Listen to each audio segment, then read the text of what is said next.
supermarchés redoutent des suppressions d'emplois. La cause, notamment, c'est les caisses automatiques. C'est ce qu'avait annoncé en tout cas Carrefour. Est-ce qu'on peut évoquer peut-être un bouleversement en perspective dans le milieu de la grande distribution? Alors, il y a dans le milieu du commerce un bouleversement absolument incroyable, c'est l'arrivée du e-commerce. Vous savez, c'est la capacité de pouvoir acheter des produits en restant chez soi. Ça n'a jamais arrivé dans l'histoire du monde et du commerce, c'est tout nouveau.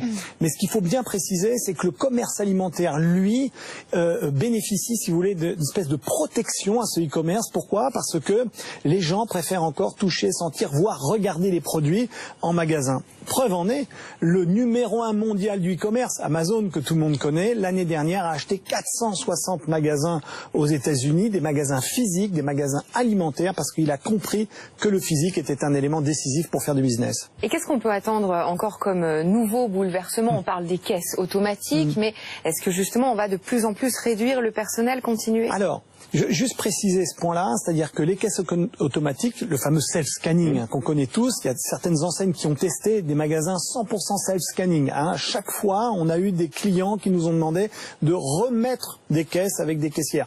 Juste donner un exemple qui va vous faire rire. Tesco en Angleterre a monté un magasin dans lequel il a inventé la slow lane, qui est une caisse dans laquelle il s'engage à ce que la caissière passe du temps à raconter autre chose que d'encaisser, c'est-à-dire comment vont les petits-enfants. Entretenir le rapport humain. Exactement. Donc ça veut dire que de plus en plus, le magasin va devenir un lieu dans lequel il va falloir refabriquer du lien et du lien. Dernière question, est-ce qu'on peut s'attendre à des mouvements similaires dans d'autres enseignes? On parle de Carrefour aujourd'hui. Alors, je pense pas. Je veux juste donner un éclairage. Simplement, c'est que Carrefour aujourd'hui est un tout petit peu chahuté pour des raisons que vous avez évoquées, mais néanmoins